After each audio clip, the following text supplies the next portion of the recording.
Thank you all for coming. We're here to talk about Disney Epic Mickey, the sequel.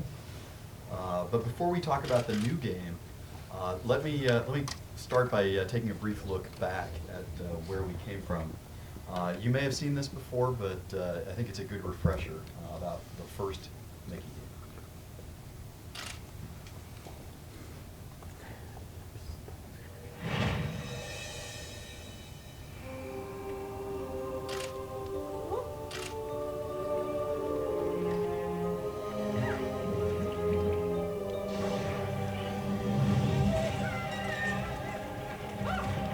One of the year's most anticipated adventures is the game critics are calling Wii Game of the Year. Impressive. 5 out of 5. Sheer joy. An absolute must-play.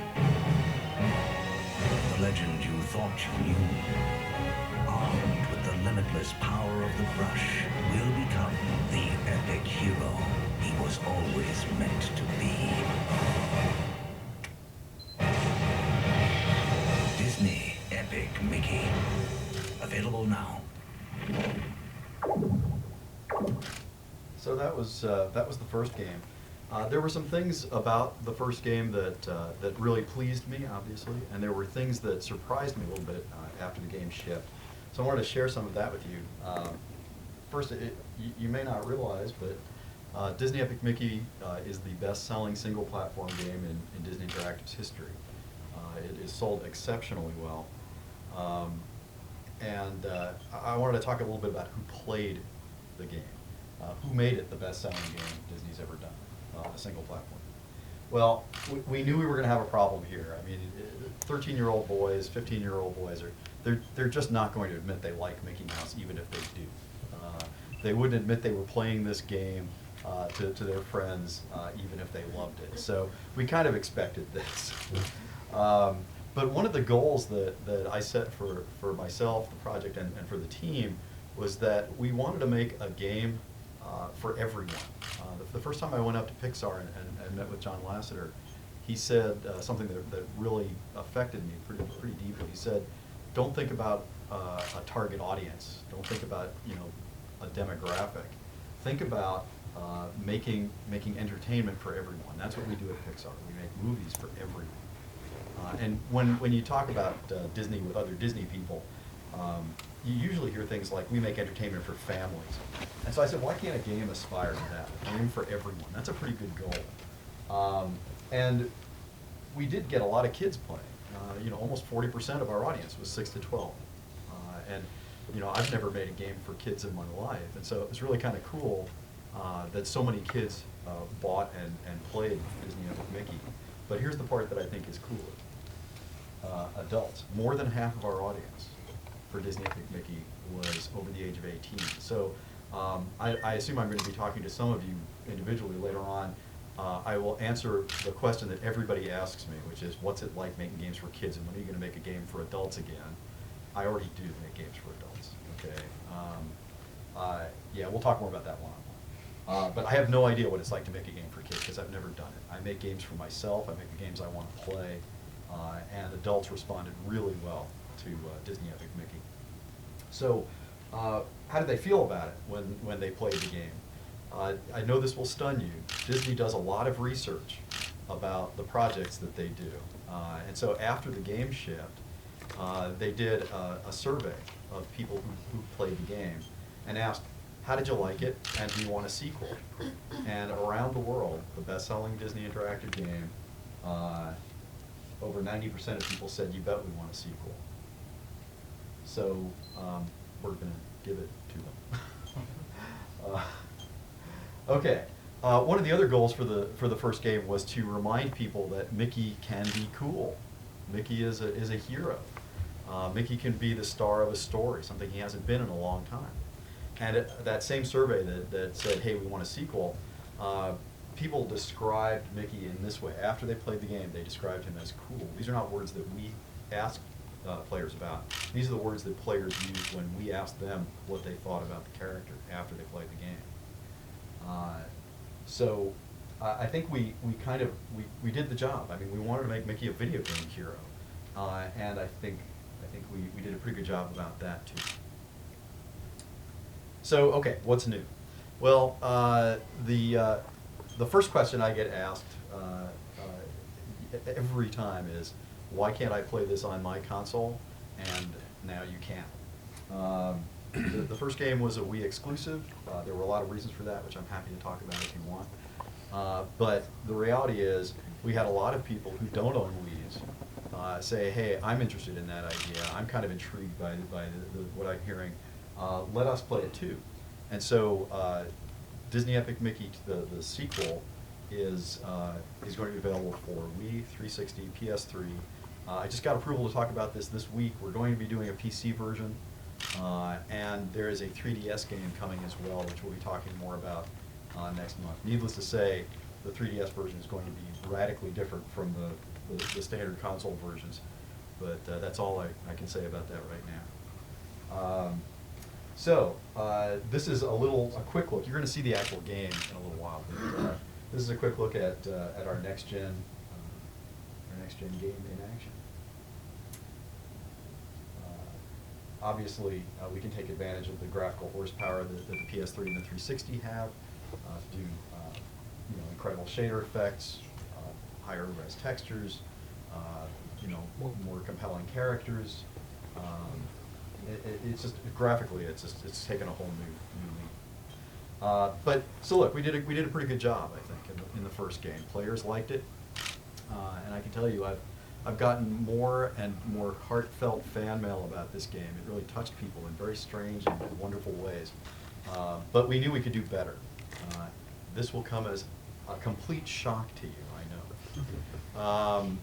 Look, I'll defend to the death the work that my team did on the camera in the first Mickey game. The problems that we were trying to solve were insanely hard, harder than I would argue any other third-person game has ever tried to solve.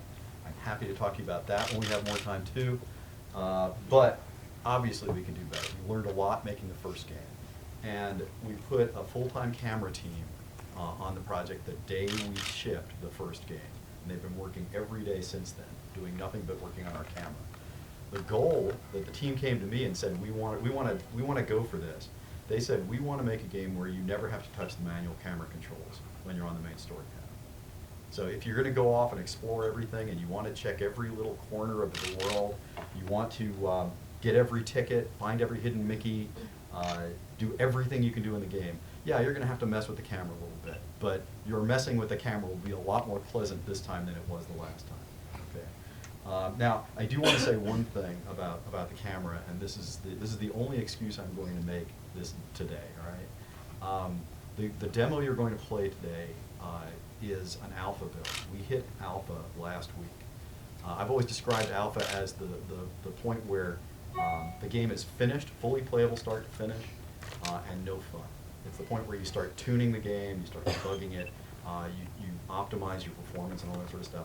So I'm going to tell you straight up that I'm not satisfied with the next-gen camera the way it is, the way you're going to play it today. Okay, we have months to tune the game, to fix the camera problems on the next-gen that you might see today. But the goal is you will never have to mess with the manual camera control. Okay, that's the only excuse you're going to hear from me. Other than that, I think the game's rocking. Okay, the other thing that we're going to do differently this time is we're going to do full voice. In the first game, nobody talked. It was a design decision. I made it. It was probably silly. I thought it was funny, right? I mean, Oswald is a silent film star. If he can't talk, no one's going to talk. And what I didn't realize was that Disney fans expect their characters to talk, and we really disappointed them. So this time, every character speaks every line of dialogue. We've been working with Marv Wolfman, who is a really, really famous American comic book writer. And he's written an amazing script for all our characters. And hearing everybody speak, the emotion level goes way up. In the first game, I mean, all the actors had to do was, and they got a bunch of emotion out of grunts and groans and squeaks. When they have actual words to say, they do somewhat better. So every character speaks. And the other cool thing is, we got to cast a lot of actors here in new roles. So Oswald has never spoken ever in a Disney film. He never had a voice. So we got to cast the actor who's going to be Oswald now and forever in all media. You know, we determined what his voice was going to be like, and that's true for several characters. It's amazing that Disney actually appreciates video games now at that level, that they've let us actually contribute something that is now going to be part of Disney's history forever. The third thing that I wanted to do better on was what I call persistence.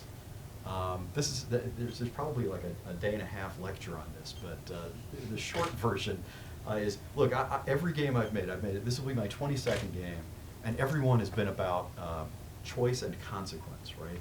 It's not about solving puzzles. It's not just about killing things, you know? It's about how do you want to interact with the world? Make your choices, and we'll show you the consequences of those choices. But for that to work, the consequences have to be real. They have to be significant. And in Disney Epic Mickey 1, the first game, when you made a choice, when you made a change in the world, most of the time they changed back. When you left a map, the changes you made on that map reverted to the way they were originally. So in a sense, your choices didn't have consequences that were really significant. And we did that for a very specific reason. As we were testing the game with real people, what we discovered is those kids that I've never actually reached before, and frankly, a lot of those adults who are not gamers, they didn't get the idea of choice and consequence. They didn't get they've never played Deus Ex, they've never played Fable, they've never played Grand Theft Auto, they've never played all the games that gamers had played. Gamers get it, okay? But what I discovered was people were going, oh my gosh, what should I do? I don't want to do anything because it's forever. And so we dialed back that idea of consequence.